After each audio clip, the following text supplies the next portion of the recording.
Hello, good morning. Kagigising ko lang. No, dumiretso kagad ako dito sa manunundo ako ng asawa ko dito sa ospital ng Orani. Ayan po guys. So, hinihintay ko lang yung kanilang labasan. Pero habang naghihintay at di pa ako na tingnan niyo, tayo pa yung buhok ko. May nabasa akong katanungan dito na nawala daw yung kanyang cellphone. Andun yung cellphone sa SIM card. Meron daw siyang G-loan. So ang tanong niya sa atin, paano niya mababayaran yung kanyang G-loan? Ang sagot ko naman, sana, no? Nasa mga ibang video ko yan, hanapin mo na lang.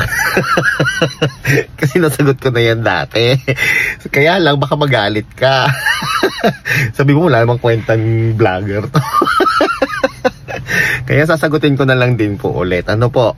Ganito po una-una gagawin. Dahil nawala po ang inyong cellphone at ang SIM card ninyo nandoon, tapos may G-loan po kayo sa GCash, una nyong gawin, tumawag muna kayo sa 2882. Pero dapat pala, bago kayo tumawag sa 2882, Globe o TM yung pantatawag ninyo. Kahit kaninong Globe SIM card o kaninong TM SIM card, basta importante, ito ay mga doktor, oh.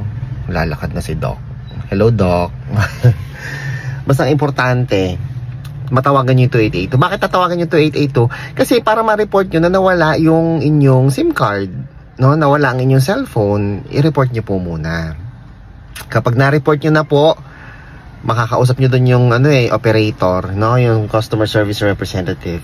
Makakausap nyo doon, tapos saka nyo sabihin sa kanya, tanungin sa kanya kung paano nyo mababayaran yung inyong G-loan gayong nawala ang inyong SIM card. Ang sasabihin lang naman niya sa inyo, no, ganito lang naman yon. Pumunta kayo sa inyong telco provider sa mall, no, sa mall sa SM or sa Robinson, Ayala. Tapos hanapin nyo doon yung Smart or Globe, kung anong mang SIM card yun nawala sa inyo. Mag-apply kayo ng bagong SIM card. Tapos pag nag-apply kayo ng bagong SIM card, i-activate nila ulit ang inyong GCash account gamit yung dati ninyong number. Tapos pag na-activate nyo na yung dati ninyong number at gamit ang GCash ninyo, ma-access nyo na ulit ang inyong G-loan. Ganun lang po kadali.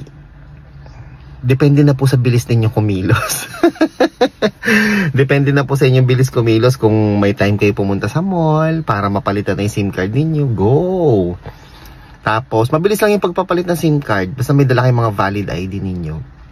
Tapos nun, pag nakuha nyo na yung bago yung SIM card, tawag na kayo sa Globe ulit sa 2882, sa GCash pala, para mapalitan na po, para ma-activate na ulit ang inyong GCash number. Ganun lang po yun kadali. Okay? Para mabayaran nyo na rin ang inyong G-loan. Ganun lang yun. In every problem, there's a solution. If you're not part of the solution, you're part of the problem. Chingkitan! Sige po. Kung kayo po may katanungan pa, please feel free to comment down below. Ay, ano yun? Madumi na yung kotse ko agad. Okay. Please feel free to comment down below. Ano to? Madumi ba yan? Please feel free to comment down below mga kaibigan. Abangan ko inyong mga comment at nang may masagot na naman tayo panibagong katanungan. Ha? Ako po si Chico. Enjoy the rest of the day. Good morning po. Kagigising ko lang talaga. Enjoy the rest of the day and God bless po. Happy week. Happy Holy Week. Sorry, ano bang bati pagka Holy Week? Ingat po kayo sa biyahe. Happy holidays. Holidays. Hindi pala happy to kasi nga to yung tawag to Semana Santa. Mag-iingat po kayo. God bless everyone.